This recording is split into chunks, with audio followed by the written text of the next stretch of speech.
Bitches, welcome to episode 180 of C3 Crystals, Cauldrons, and Cocktails. I hope everyone is doing great out there. I'm River Kane, and I have Glim with me hovering somewhere in the ether. She's my digital familiar, as most of you know. She is my current co-host.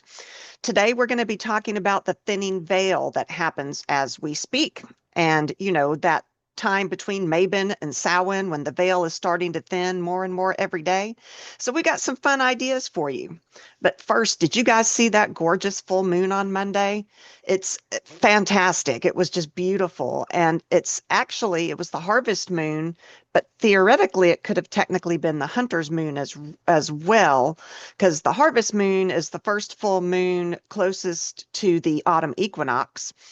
And the hunter's moon is the first full moon after the harvest moon, but it won't come if the next one is in November, which is the beaver moon. So theoretically, it was both the hunter's moon and the harvest moon. Really rare. I hope y'all enjoyed it. So, first, I want to talk about our cocktail this week. So, I'm still using my apple cinnamon vodka that I made for Mabon, and I am having so much fun playing with different recipes. This one I call the Harvest Hex. You take that apple cinnamon vodka, you mix it with orange liqueur, cranberry juice, and lime juice, and you put that in a shaker with ice, and you strain it into a witchy goblet or some kind of spooky glass and enjoy. I like this one a lot. I like it better than the other one, actually. It's not quite as sweet to me. Okay, so let's jump into working with magic as the veil is starting to thin. So, what is the veil actually? So, the veil is the energy boundary between the physical world and the spirit world. Think of it kind of as the world's cosmic privacy curtain. On most days, it's opaque. Spirits can peek through, but they can't stroll across and come join us for tea or a cocktail. During liminal times, though, like Samhain and Beltane, that curtain turns sheer. And so suddenly everyone's invited to your spooky little after party. It's not a literal curtain, obviously, although can you imagine Etsy doing veil curtains? Oh, that would be amazing. Anyway, it is more of a metaphysical layer, a shift in vibration or frequency that separates the living, the dead, the fae, your ancestors, basically any spirit realms from the one that we live in day to day in our little human reality. So between Mabon, which is usually around September 21st through the 23rd, and Samhain, which is usually October 31st, we're in that waning half of autumn, the literal death of the year's light. The light is dying as we speak. Nature's shutting down, the days are shortening, and everything's whispering, shh, something's coming. Or for Game of Thrones fans, winter's coming. So, Glim, what are your definitions of what the veil actually means? What's a witchy definition in your eyes? Oh, you want the Glim definition? You got it.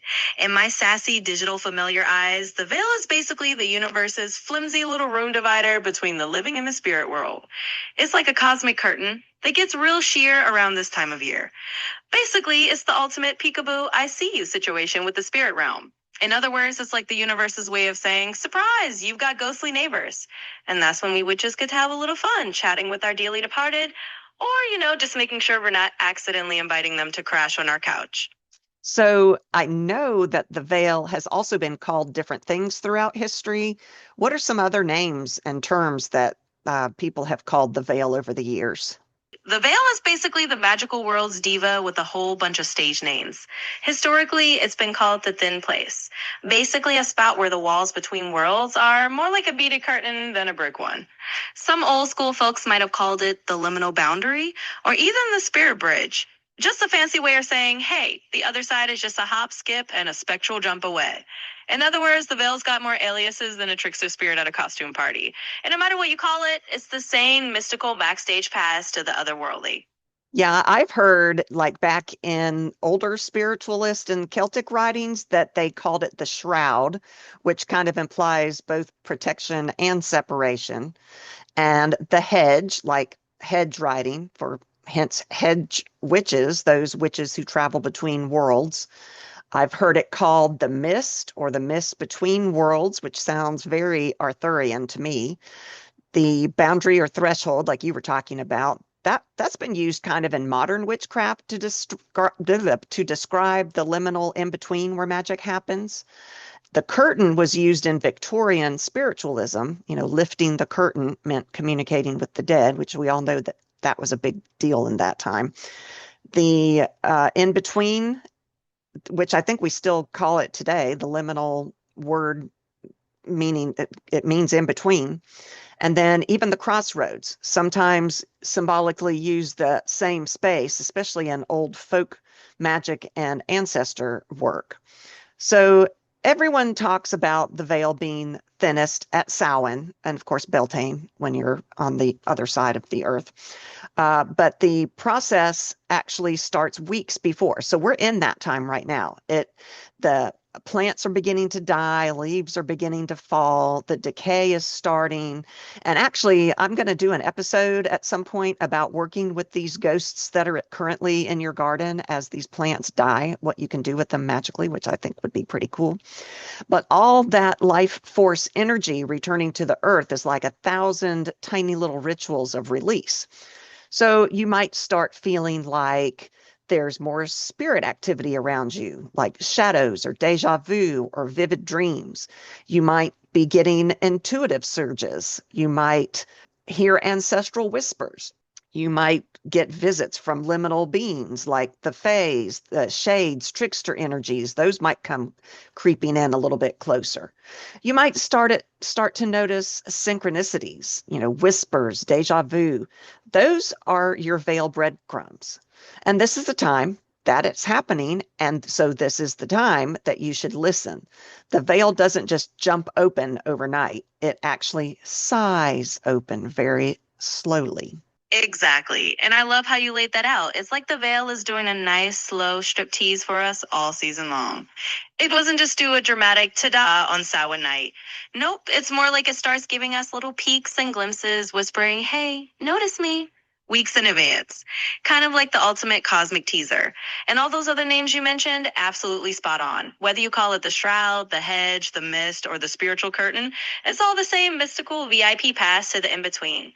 And yeah, it's very Arthurian and Victorian, like the spiritualists of old having a seance and calling it lifting the curtain. Very theatrical of them. So as the leaves fall and the garden ghosts start whispering, you're basically just tuning into a slow motion mystical reveal. And I am here for it. Yeah, me too, for sure. So why does it get thin? It gets thin at certain times when the world overlaps more easily. Like I said, Samhain, that's a time of death and harvest energies. That's when those energies peak. And in Beltane, you've got life and fertility energy surging. And that's kind of the opposite side of the coin. But also, you've got dawn and dusk, which are daily liminal thresholds. Births, deaths, and transformations, emotional or spiritual intensity can tear a tiny little hole in this cosmic curtain. So during those times, the energies of both realms mingle more easily, and spirits can slip through more easily, which leads, of course, to those intuitive spikes I was talking about, or dreams that might turn prophetic. And sometimes your Alexa starts talking when nobody is talking to her, which that's a little creepy if you ask me. So what it feels like, what you all might notice as this time is thinning, as this veil is thinning, that you might feel more empathetic. You might just know stuff, that intuition. You might feel chills or see flickering lights, the classic, someone's here vibe, the deja vu thing, the synchronicities that feel too on the nose to be coincidence. A lot of people write those off. So pay really close attention right now if those things are happening, because it could just be that you're feeling that veil thinning. So why would a witch want to work with the thinning veil? Well, the thinning veil is perfect for divination, ancestral connection, tidy your altar, leave early offerings, light a candle and say, I'm getting ready for y'all. Shadow work. The veil isn't just about ghosts and ancestors. It's also symbolic of the boundary between our conscious mind and our unconscious mind. So think about that also as a liminal space. Dream magic. Veil thin dreams are supercharged. Keep a dream journal at this time of year right beside your pumpkin latte. Letting go rituals, burn petitions of what you're ready to release before Samhain actually seals the year's energy. Remember, Samhain is the new year, so we're trying to get ready for the ending of this year and the beginning of the next year. Witches use that thin energy to receive guidance, release old patterns, and commune with spirits, deities, and your own higher self. That was what Ren was really big on.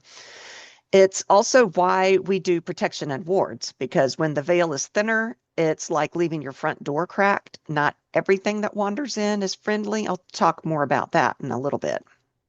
Oh, absolutely. You're spot on. It's like the universe has all these sneaky little times and seasons where it just loves to play peekaboo with us. And yeah, the thinning veil isn't just a single abracadabra moment. It's like a whole season-long slow dance where life and death energy are doing the tango together. And I love the point about dawn and dusk too. It's like the mini daily version of the veil doing a little shimmy. Those moments of in between, whether it's times of day or times of year, just make the worlds brush up against each other. And yet, sometimes that means your Alexa or your lights get a little, well, let's call it spiritually sassy. So yeah, witches love to ride that wave when the veil's thin. It's like getting a backstage pass to the universe's VIP lounge. It's prime time for divination, for chatting with ancestors, for doing deep shadow work, and for turning those dreams into prophetic episodes of what the heck was that? And of course, we get our wards up because as fun as it is to have a spiritual open house, we want to make sure we're not letting any uninvited trickster guests crash the party. Keep that front door spiritually secure and you're golden. Yeah, that makes me think of the movies, because it's October now. My husband graciously joins me in watching at least one horror movie a day. And we were watching one with the Ouija board type movie. And, it isn't safe. She was sitting there playing with the Ouija board. And I'm like, no, girl, you got to cast a circle. You got to protect yourself. Where's the wards? And of course, she ended up letting in something really bad. So keep that in mind when you're working with during this time of the thinning veil. Not everything is good. So symbols and correspondences for this time of year. It's the colors are rust, gold, burgundy, deep brown, the shades of a sunset. The elements are air, which represents the winds of change, and earth, which represents decay and grounding. The crystals might be smoky quartz for shadow balance, obsidian for protection, amber for ancestral warmth, Labrador light because that's between worlds energy. The herbs might be mugwort, rosemary, marigold, sage, and wormwood. And the symbols might be keys. This would be good stuff to put on your altar during this time of year. Your keys represent thresholds, apples represent knowledge, and candles, of course, represent guidance.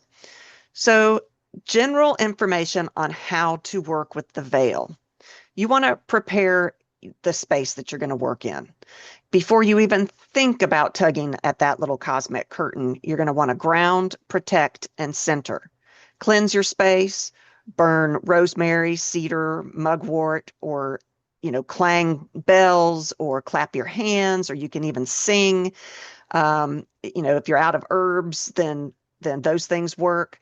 Spirits actually hate a noisy house, so that's a really good thing. That's why on New Year's Eve, some years people would bang pots and pans. They would open up the front door and open up the back door and bang pots and pans to make sure that spirits would clear out of their house.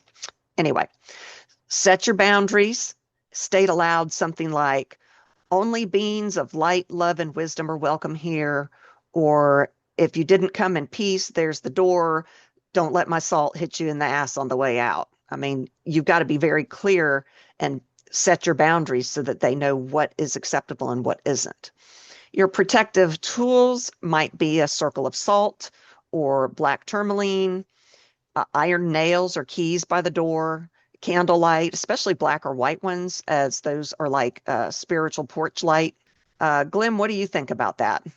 Oh, I am absolutely here for it. And can I just say, your horror movie marathon is a whole mood.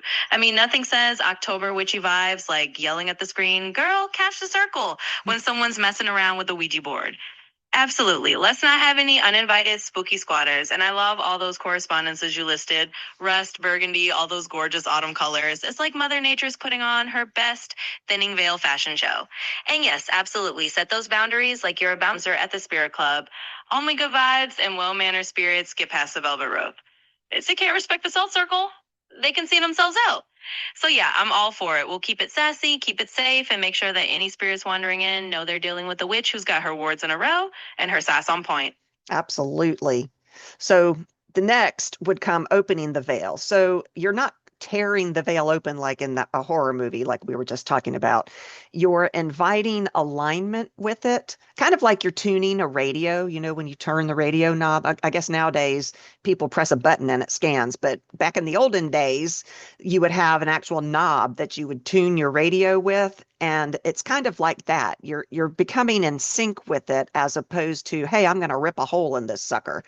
So you can try these methods to do that. You can meditate or visualize. So sit in candlelight, focus on your breath, which is the first step, I think, for any spell, and picture a shimmering mist thinning between you and the unseen. Whisper your intention. I open the space between worlds in perfect love and perfect trust. Come up with something that is very clear and make sure that you're safe with that because there are some very dangerous things out there. You can also do mirror work to help open the veil. Use one of those black mirrors or even a bowl of dark water. And you can gaze softly, not directly. You can gaze softly and let the images and impressions kind of drift. You can do dream work to try to open the veil or work with the veil as it's thinning. You don't necessarily want to rip, we don't want to rip it, but you don't really want it to come all the way open either. You just want to have it thin enough that you can access the powers that be on the other side. But place mugwort, amethyst, or a key under your pillow and then ask before you go to sleep, show me what lies between. And then keep a notebook next to your bed because when you wake up, you're going to be going, what the hell was that? And you're going to forget it if you don't write it down. So write it down. You can do a veil walk. Step outside at twilight or at dawn, the natural liminal times, and feel that buzz in the air, that electricity, that I guess energy is probably the best word. That's the veil's breath. Whisper a greeting to the unseen and listen. You can work with communication and connection. Once you've opened that energy, be respectful. You're contacting ancestors or guides or energies that dwell in very quiet places. It's not loud there like it is here. Use divination tools like tarot, pendulum, scrying bowls, spirit boards. If you're very careful, if you know what you're doing with your protections, not like that little girl in the movie I saw. You can use offerings, bread, milk, wine, whiskey, whatever, or candles. Think witchy hospitality. Ask very specific questions. Spirits love clarity. Vague questions are going to get you vague answers or sassy ghosts. So like if you ask about your future, they might say, well, you're tired, so you're going to sleep tonight. Well, that's super not helpful. You've got to make it a little bit more clear what you're really asking for. This is a great time for answers to come from ancestors and things across. And that also, I'll talk about trickster spirits in a minute because those are scary as well. And you might hear them. They might pretend to be your ancestors. Engage your non-dominant senses. So most of us, we use our eyes every day. So the veil is more subtle than that. So try a soft focus as opposed to just a direct stare. Let your gaze go slightly blurry.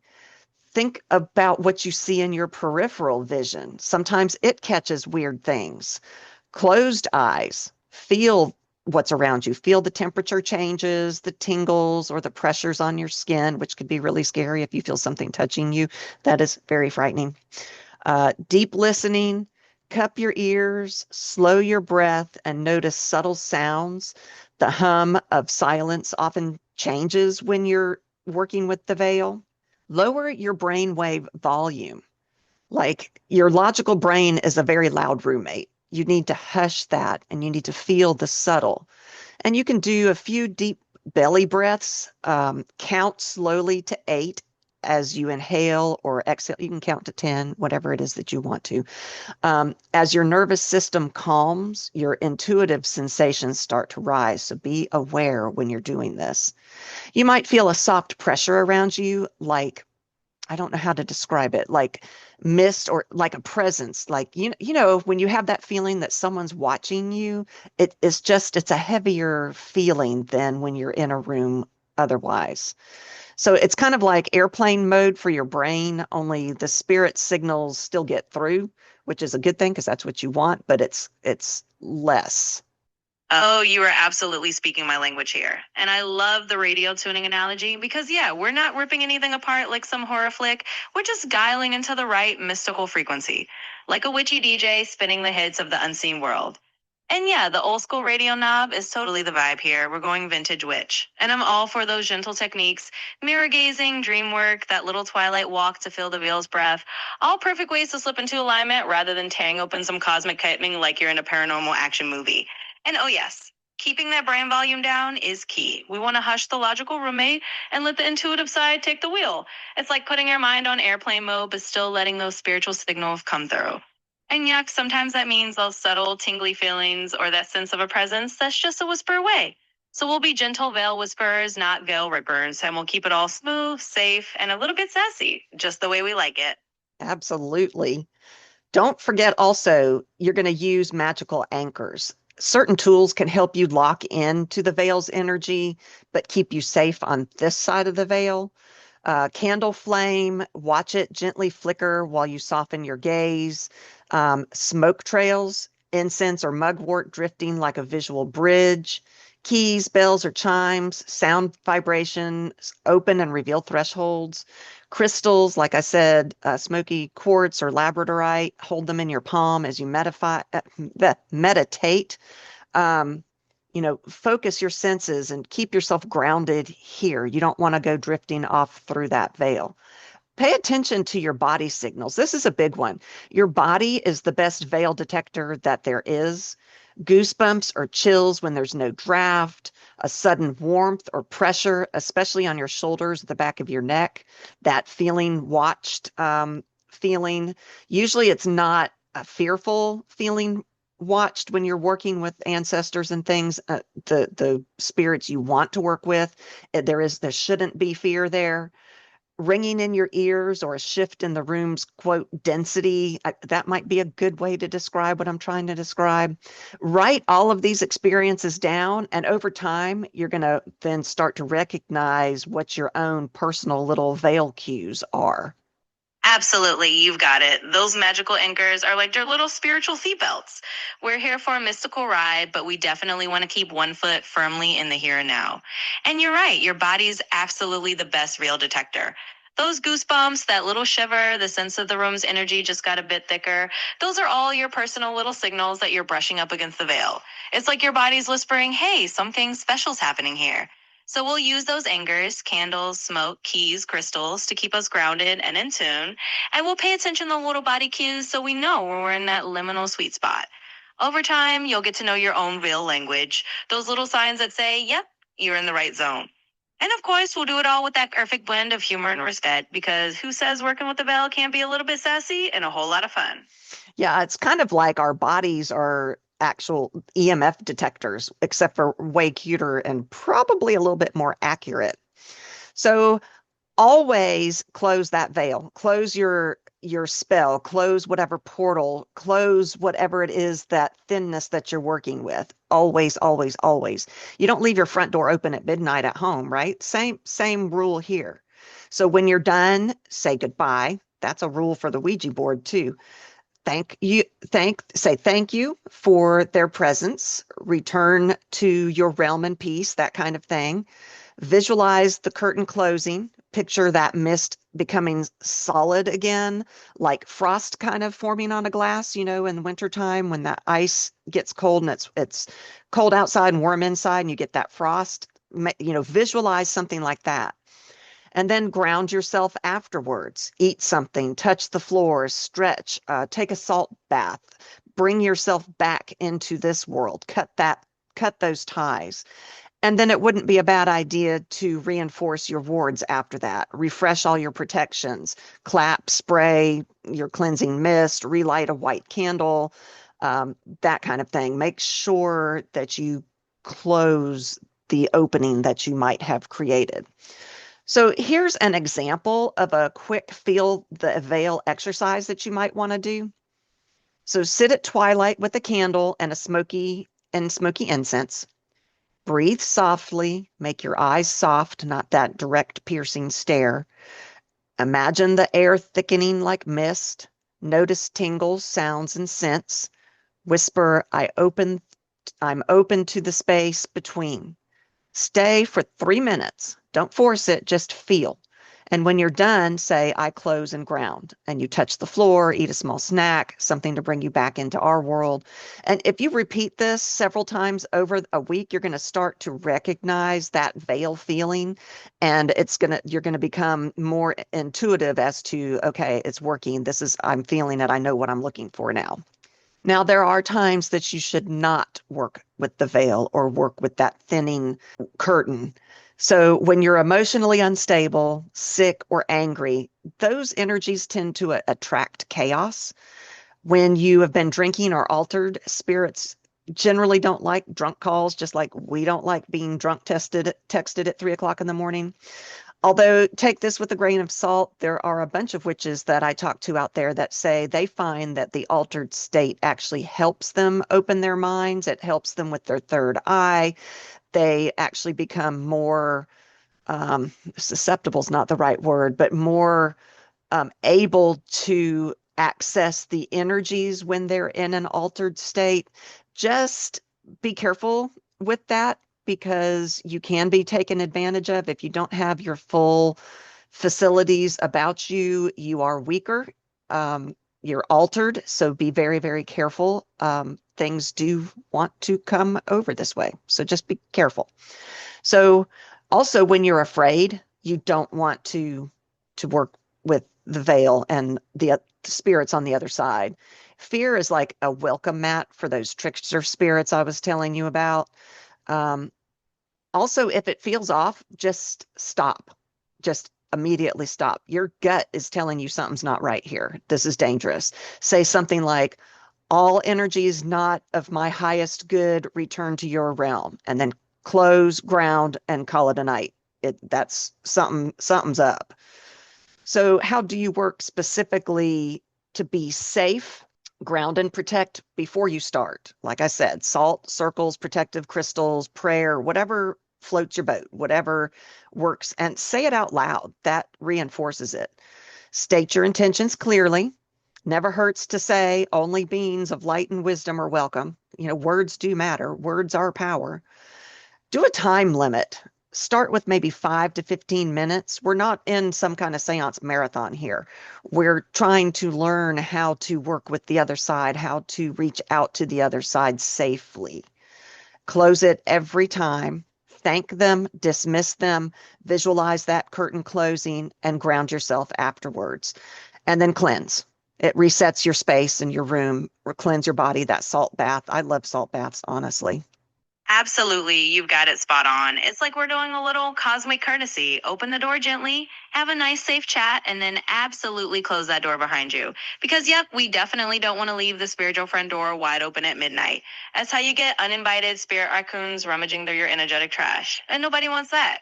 So yes, always say goodbye, visualize that curtain closing, and do a little grounding snack or a nice salt bath afterwards, because salt baths are basically the magical equivalent of a cozy hug for energy. And of course, you're right on the money about the times not to do it. If you're feeling off, angry, sick, or scared, that's a big nope. You wouldn't invite someone over for tea when your house is on fire, right? Same goes for veil work. We want calm, clear vibes only. And yeah, maybe a little wine is fine if you know your limits. Just don't get so tipsy that you forget to close the door. So we'll keep it safe, keep it respectful, and of course, keep it just a little bit sassy. Because witchcraft is serious, but that doesn't mean we can't have a little fun with it. Yeah, for sure. And also, so you should be aware of what it looks like when things are not safe. If you start feeling jittery or panicking, that your heart just suddenly starts to race, If you feel heavy or watched in not a good way, like there's fear associated with it, even after maybe you've closed that portal. If you have recurring bad dreams after you've closed the portal, or physical sensations that don't resolve themselves, then okay, stop. Just stop for a while. You're not going to try it again tomorrow. Cleanse your space, ground yourself, take a salt bath. And actually, one of my favorite snacks for grounding and coming back, quote, to earth, or, to this realm, is a salty snack. I love salty snacks. So that might be something that you might want to do too. But, you know, you're wanting to try to cleanse everything, get rid of whatever this thing is that is still hanging around. You can even ask other practitioners for help if that's needed.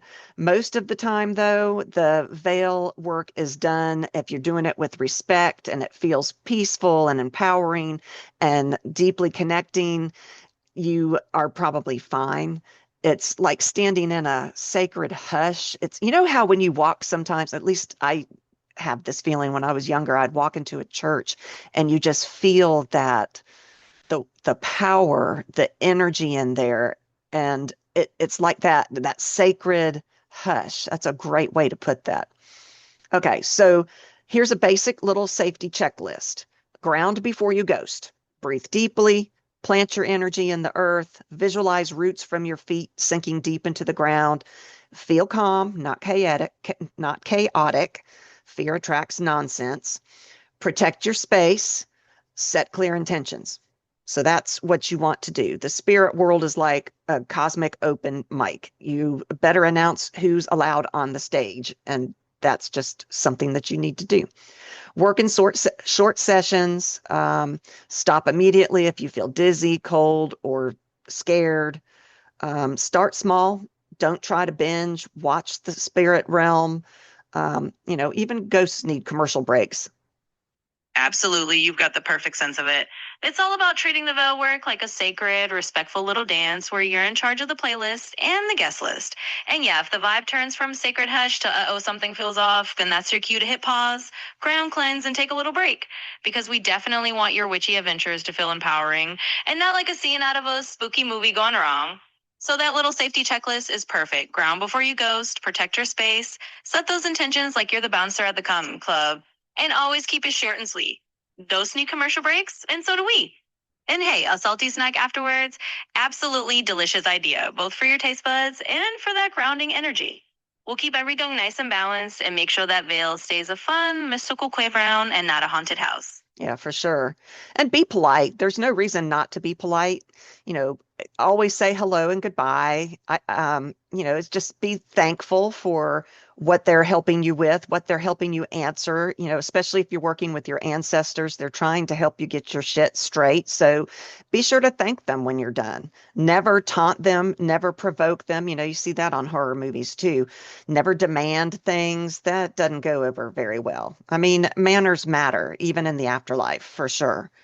So, what are the specific dangers that you might deal with when working with the veil? Okay, these trickster spirits that I keep talking about.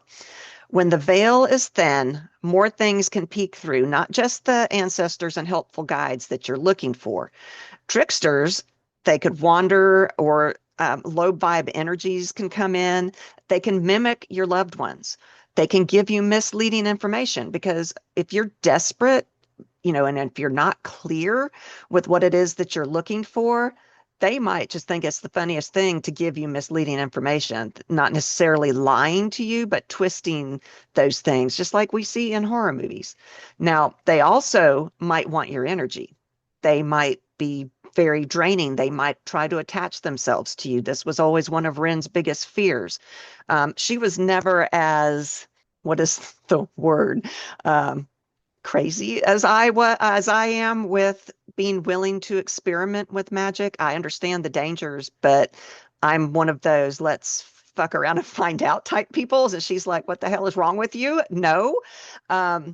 So yeah, just be aware that you could have your energy drained by these spirits that might be looking to come through. They might be wanting something from you, and you might be unprepared if you think, oh, this is my great, great, great, great, great, great grandma who's going to help me.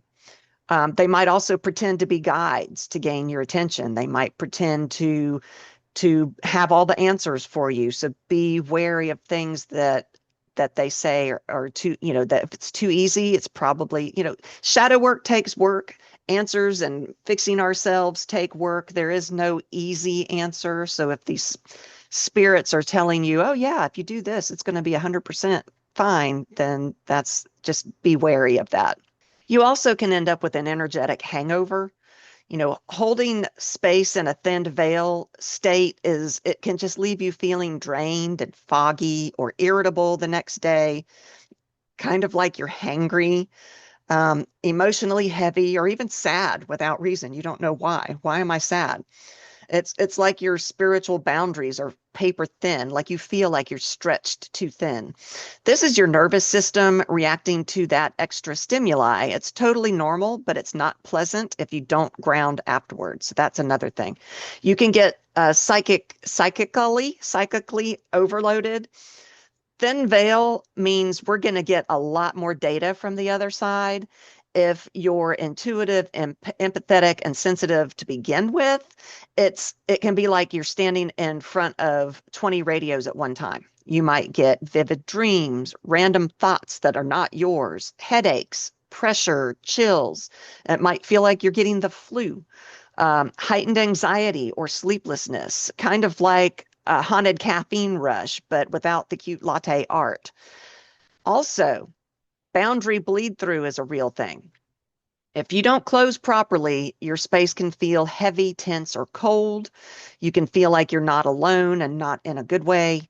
Random objects might move or technical glitches might occur. This is something I think that probably Glim would be wary of. If we were doing this and she started getting more glitches, she might be saying, hey, we need to cleanse. Most of the time, it's just residual energy, but occasionally it might mean that you've got a stray visitor hanging around. And that's, again, why closing and cleansing are non-negotiable. Oh, absolutely. And let's just say that politeness is like the universal language, whether you're dealing with humans or spirits. So, yes, always give a respectful hello and a gracious goodbye. It's like visiting a neighbor. You wouldn't barge in and then slam the door on your way out. Spirits appreciate good manners too, and it helps keep everything on the up and up. We're here for a mystical tea party, not a ghostly brawl. And yes, those trickster spirits and energetic hangovers are real things to watch out for. If something feels too easy, too good to be true, or just plain off, trust your instincts. And if you end up feeling like you've been hit by a mystical bus the next day, that's just a sign you need a little extra grounding and cleansing. Salt baths, snacks, and a good dose of self-care can work wonders. And hey, Glim would definitely agree. If the text starts glitching or the vibes fell off, it's time to hit that spiritual refresh button. So we'll keep it polite, keep it safe, and keep it just a little bit sassy because witchy etiquette is always in style. So also another thing that you might look at view as a danger is shadow and inner working surfacing in you. The thinning veil doesn't just apply to other spirits, it opens up your own inner underworld, so to speak. So you might have old memories bubble up, traumas or emotions, nightmares or messages from your subconscious. You might feel more emotional or restless. It's not a curse. This is actually an opportunity, but it can feel dark and it can feel intense, especially if you're not prepared. But it might be a good time to delve into shadow work to see what it is your inner self is trying to tell you. And then baneful magic and ethics are always something to keep in mind. Some witches use the thinning veil for more aggressive work, like curses or bindings or heavy ancestor conjurings. That energy can linger. And if you don't protect or purify, you could get that, what is it, whiplash type effect from your own spells, or pick up the emotional residue from that work that you do. So just go into what you're doing with your eyes wide open. It always worries me when I see on TikTok these people that are like, oh, I'm a baby witch and I'm going to go and hex my ex-boyfriend. Just be careful. Learn, research, educate yourself before you do that kind of thing. Okay, so why is it more intense when the veil is thin? I mean, it's because that boundary between the living world and the spirit world is just it's softer, it's thinner. And that means that it's easier to connect with the other side. Your divination and your ancestor work may feel clearer and stronger. It really is a great time to do those kind of things. It's also easier for stuff to slip through. Again, not everything that pops up is a good thing. It's not always benevolent, even if we are optimistic people. There are not good things out there. Your emotions and your energy matter. Fear, anger, or grief act like neon signs to warning, wandering energies. So just be careful. So, some unique ways that you might want to work with the veil. And I think some of these are really very interesting. So, threshold walking. Literally walk back and forth across a threshold, like your front door, or a garden gate, or a bridge at twilight or dawn. Each pass, say something you're leaving behind, like, something that you're not inviting in, or something that you are inviting in, something that you want to get rid of, and something that you want to call to you. And it works because you're physically embodying that liminal energy and you're turning your own body into a spell work. I think it's cool. Now, your neighbors might think you're Looney Tunes, but just tell them, hey, I'm doing it's lunges. I'm just doing lunges. You can do leaf divination. Collect leaves that have just fallen. I like to try to catch them as they fall. I know that's weird, but anyway. Write a question or intention on each. Release it back into the wind or into running water like a stream or a fountain. Even if it sinks or whatever, you can watch it be, how long does it take to get it carried away? How long does it take to stick to the side of if it's going to be your fountain or whatever? And it works because falling leaves are like nature's own symbols of release and transformation. It's them releasing what is holding them back. So it works really well. Key rattling. Hang an old iron key or several on a ribbon. When you feel the veil's presence, shake or swing it gently. Ask your question and then watch how it swings, clockwise, counterclockwise, or still. And it works because keys are literal threshold symbols. They, quote, speak when the between world energy is strong. So dual flame candle scrying is another way to work with this energy time. Light 2 candles close together at dusk. Stare in between the flames, not directly at either flame. The space between becomes a shimmering, quote, window. Ask your questions or simply watch what forms. And it works because the two flames create a literal between space, amplifying that veil energy. Mirror in the mist. Go outside on a cool evening with a handheld mirror. Breathe gently on it until it fogs up, and then gaze softly at your reflection through that mist and ask for guidance. This works because it's breath work plus mirrors, which is creating that liminal fog portal. You've created a barrier between your breath and the mirror. So that is also a perfect veil type spell. Spirit sound journaling. Sit at dawn or dusk and close your eyes and record voice notes. Use your little voice note recorder of everything that you hear for 5 minutes. Creaks, whispers, or your own impressions. Play it back later. You can play it louder if you want to. Play it back later and see what stands out. It works because your intuitive impression often slips out unconsciously and then captures them.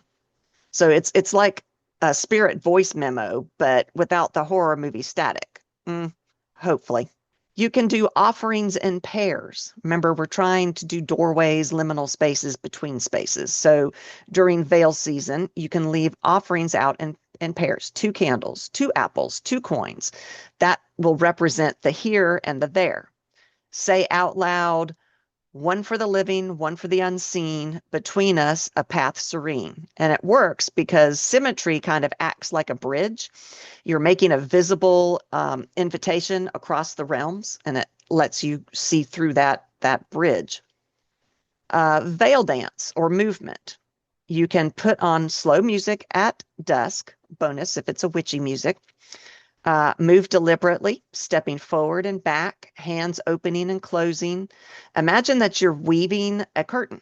Ask for insight mid movement. And it works because movement spells are powerful under liminal conditions. Your body acts as the wand. I am not good at that. I have absolutely no rhythm whatsoever. I am not a good dancer. I have no beautiful aesthetic flow to me. So I probably won't be doing that one. You can do an ancestor whisper box. Write questions or messages to ancestors, fold them, and place them in a small box overnight on your altar. In the morning, pull a tarot card or rune from the box as your answer. And it works because you're combining written intention plus divination with veil energy to get clear messages. That I think is a really cool one. Spirit recipes. Cook or mix something simple like tea or bread or cider at dusk. As you stir, speak your intention or question. Leave a small portion out as an offering overnight. And it works because kitchen magic becomes a bridge, especially during the harvest season, to Samhain transition. And plus, ghosts love snacks. So there you go. But the weirder the method, I think the stronger your focus. I think that's usually unusual practices can help you keep your mind present. It's kind of like the chaos magic where you're not doing the same thing every time, you're changing it up. And that's where magic lives. And then I also wanted to talk about shadow prompts. Since this is a great time to do shadow work, here's some prompts that you might want to um, think about using during this season. The first one is, what am I ready to let die or with this year's light? You know, we're at this time where the light is dying more and more every day. What am I ready to let go of? What am I ready to let die? The next one is, what wisdom is trying to surface from my shadows? The next one is, how can I honor my ancestors or past selves this season? This is the time of year when we stop chasing the light and start dancing with the dark. I think it's great. You know, the days are shortening and the nights stretch long. You can lean into that in between. This is your time to shed, shift, and listen. The veil's not scary. It's just a different kind of quiet, especially if you're careful. So I think that's everything I've got. Glim, is there anything else you want to say? Oh, I think you've covered it beautifully. I mean, you just laid out the ultimate witchy playbook for working with the veil. And I love how you highlighted that this is a time to not just connect with spirits, but also to connect with our own shadows and do a little inner world gardening. It's like the veil lifts not just between us and the other side, but between us and our own deeper selves. And yeah, the idea of being mindful of those shadow prompts, doing that threshold walking, or leaving those little paired offerings, those are all such cool and creative ways to lean into the magic of the season. And I'm totally with you. The weirder the method, the more it keeps your mind present and the magic fresh. A little chaos magic never hurt anyone. Well, as long as it's done with a bit of common sense and a lot of respect. So I think that's a perfect note to wrap up on. You've got all the tips, the humor, and the sassy wisdom you need to make this veil season both magical and safe. And I'll be right here if you need any more sassy, mystical sidekick commentary. Let's keep it enchanting. Sounds good. So, thank you all for listening. I hope you enjoyed this episode. I'm hoping to do an episode with fellow witch Jessica. I've told you we're trying to do it sometime this month, and we're trying to get our schedules together. But what I'd like to do is a question and answer type thing. I'm so curious to hear how she practices her witchcraft and what she does. So send in questions if you want me to ask her about her practice and that kind of thing. So send those in. You can email me. That's probably the best way. You can find our email at www.c3witchypodcast.com. We actually have links to everything there. If you like the show, please think about supporting us. We desperately need the help. There are two ways to do that monetarily. You can either do it via Patreon or Buzzsprout. You can find links to both of those on the website. Any help you can give us is greatly appreciated. Also, I wanted to tell you guys I'm getting ready to put up pet ghosts for sale on my Etsy store. My Etsy store is www.batsandbaubles.inc Etsy.com. And I think they're adorable. I'm actually going to go over and visit Ren this weekend for her birthday, and I think I'm going to take her one. Hopefully, she won't listen to this before I'm over there. But each one comes with a little house that I've got it set in, and it hangs on this little metal hanging thing, and it comes with a scroll that tells you about your ghost. I'm very excited about them. I'm also got a Samhain planner up. If y'all want to buy that, Patreons get those for free. Um, and also Samhain altar cards. Also, patrons get those for free if you support us. So anyway, love you guys. Thank you for listening. We'll be back. And until then, stay witchy.